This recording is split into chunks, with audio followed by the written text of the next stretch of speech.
Does anybody not know what missing maps is? Really? Everybody knows what missing maps is? Excellent. Okay. So this presentation is just for you. So my name's Pete. I work for MSF and I work on missing maps. So I'm just going to give you a bit of an intro to why the project happened, why it started, and some of the ways in which it's had impact. And then Jose, put your hand up, Jose, is going to lead you through your first steps to mapping. If you've been before to a mapping party, can you put your hand up now? Keep your hands up, keep your hands up. Right, look around, look at these people. Keep your hands up. They can also help you because they've probably had the same problems you've had when they came first time. So remember who they are. Last thing is, it's very computer based. You sit there clicking, but do make sure you talk to people at your table. It's much nicer if you know their names and all that sort of stuff. Don't just have your head in the screen. Okay, so this is an area of the Central African Republic which is called Bangassou. It's just on the border of Congo. Congo is the bit south of the river. And this is Google Maps. This is Bangassou on Google Maps. So if you were in Bangassou and you went to Google Maps, you'd be forgiven for thinking that actually nobody lives there. But in reality, there's thousands of people living there. So this is kind of a much more accurate picture of what Bangassou looks like. But Bangassou doesn't have a Starbucks, there's no Amazon home delivery, there's no Pizza Hut.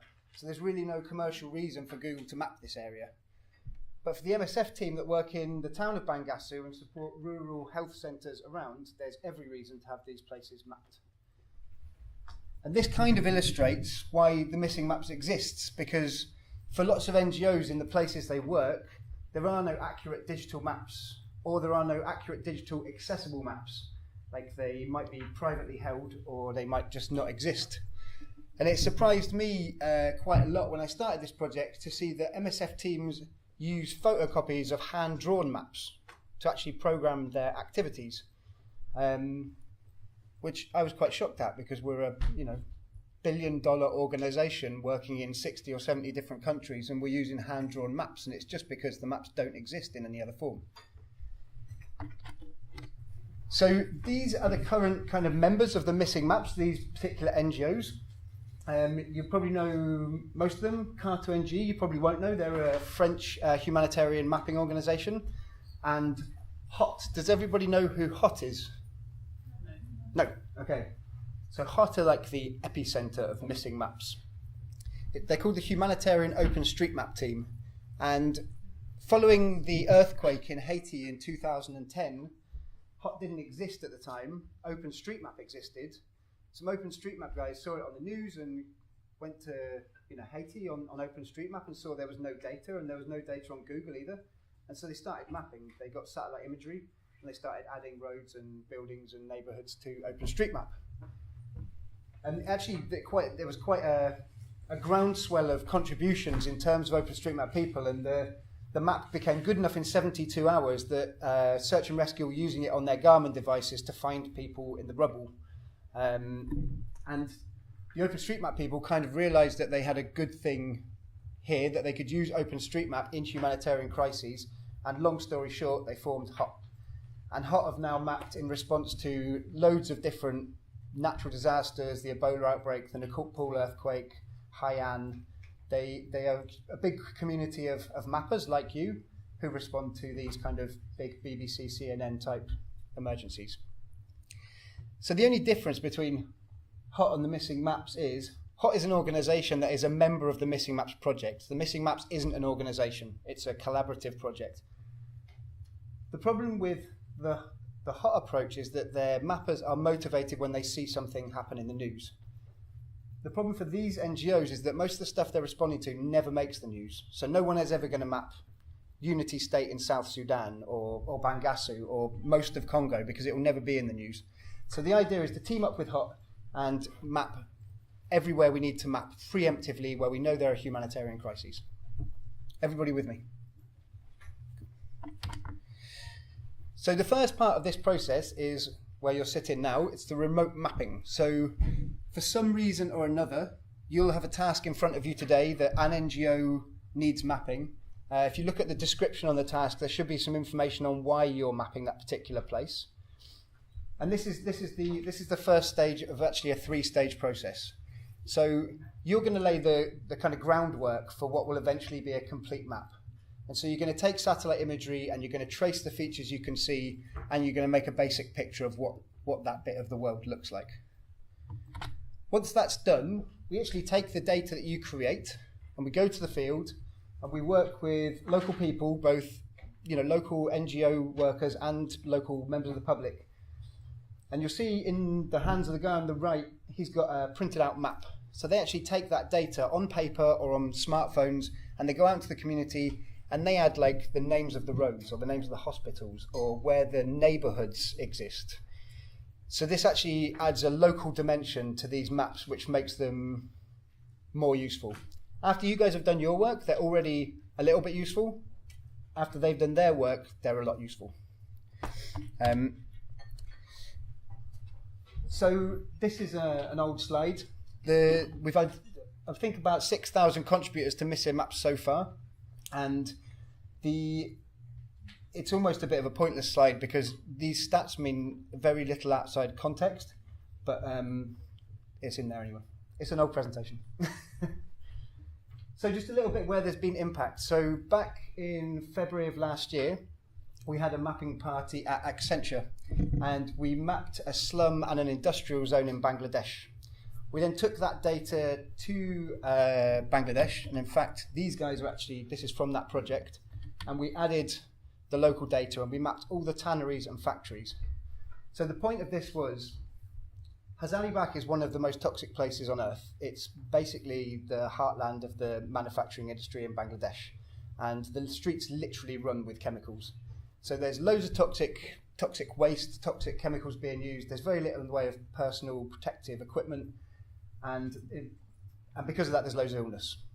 So MSF wanted to implement occupational health centres to help the people in this area, to help treat those diseases that they're getting and the problems they're having. But they didn't know where the tanneries were, and they had no map of the area. So we went and did this kind of 3-stage process, and then they were able to do their surveys and plot where chemicals were being used and plot where protective clothing was being used. And as a result of that, occupational health services have already been implemented. And they were able to use that data to make intelligent decisions about where to put these health centres, what kind of resource they needed. This is Chad. So there's a town called Mossala right up in the top left. They do lots of work on malaria, but the river just to the east of Mossala is actually quite hard to cross. So MSF struggles to get over this side, where the people have exactly the same problem, and the people struggle to get the other way. So they decided to trial a fumigation campaign. So this meant crossing the river en masse and fumigating houses in 133 different villages. But of course, there was no map of these villages. So again, we did the same process, and we did the base mapping and then added the local data, and then they were able to plan their fumigation campaign and try and kill those nasty mozzies. The last one, so this is slightly different. So after you've done what you're going to do today, we can actually do this. So this only needs the 1 stage. This is a team in South Sudan, and they basically they get intelligence about where displaced people are going, and they go to that place and they assess the needs in terms of health and in terms of nutrition. Previously, kind of pre-2015, they would either drive or helicopter to the place and then try and draw maps as they're walking around. They do epidemiological surveying to do this, and it's actually quite a precise science. It's not like just go and ask random people how they're doing. Once we were able to team up with them and they were able to give us kind of a name of a place or a coordinate in advance, we were able to map it. So they'd actually be able to take this piece of paper and land with their survey already planned, with their maps already drawn.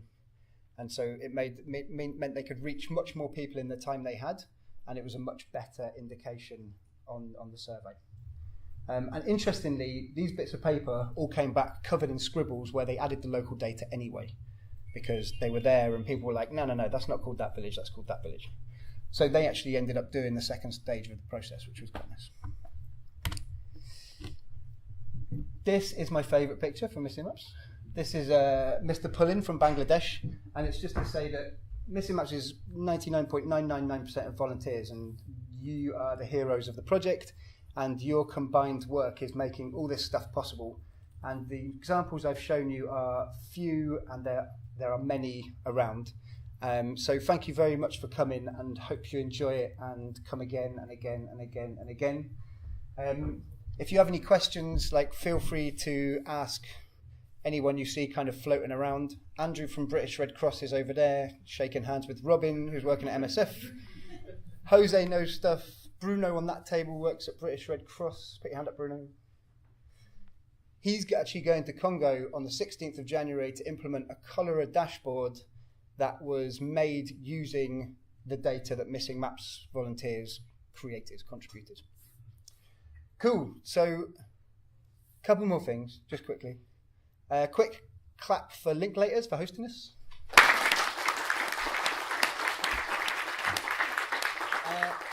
Quick clap for Sam and Aga, who organised the Mapthathon. And lastly, Jose often does our IED kind of introduction teaching bit, and this is his last Mapathon in London as he's moving back to Ecuador at the end of the month. So quick clap for Jose.